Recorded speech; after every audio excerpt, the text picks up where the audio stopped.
While the country battles with the novel COVID-19 pandemic, the Ministry of Education aims to revive the growth of the education sector in the country. With all the latest news coming up, I am Mansi Mathur. Welcome you all with the top stories of the day.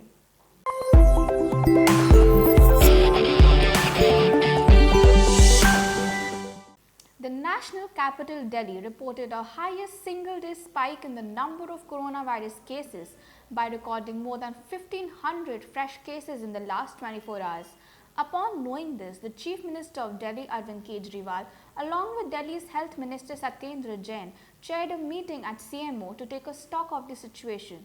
With this, India reports more than 67,000 cases of COVID-19 in the past 24 hours, making the total tally cross the 32 lakh mark. However, fresh guidelines of Unlock 4.0 are expected to be announced in the coming days. Though the country is battling with this pandemic on a daily basis, the preparations by the Ministry of Education are on a full swing to conduct the upcoming entrance exams.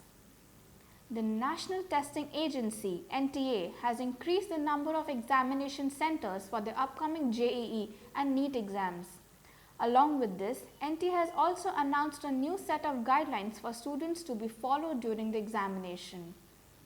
In order to ensure proper social distancing norms inside the examination hall, the candidates will be seated in alternate seats. NTA has also written to the state governments to extend their support in local movement of candidates so that they are able to reach their examination centers on time.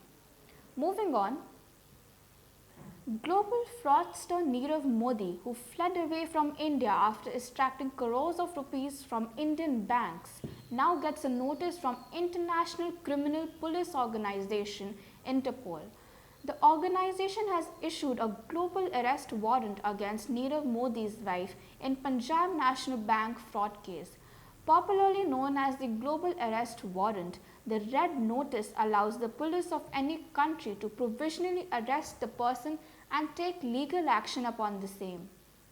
Moving on to some international news coming up.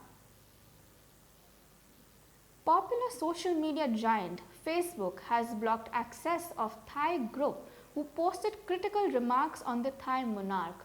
The group consisted of about 1 million members native to Thailand who criticized the monarch. As per the rules, criticism of monarchy is illegal in Thailand. Currently, Thailand is seeing a wave of anti-government protest and have included unprecedented calls for reforms to the monarchy.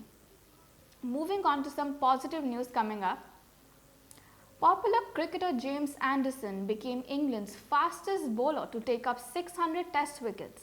Before this title, M. Muralidharan, Shane Warne and Anand Kumble had broken this record by taking up 600 test wickets.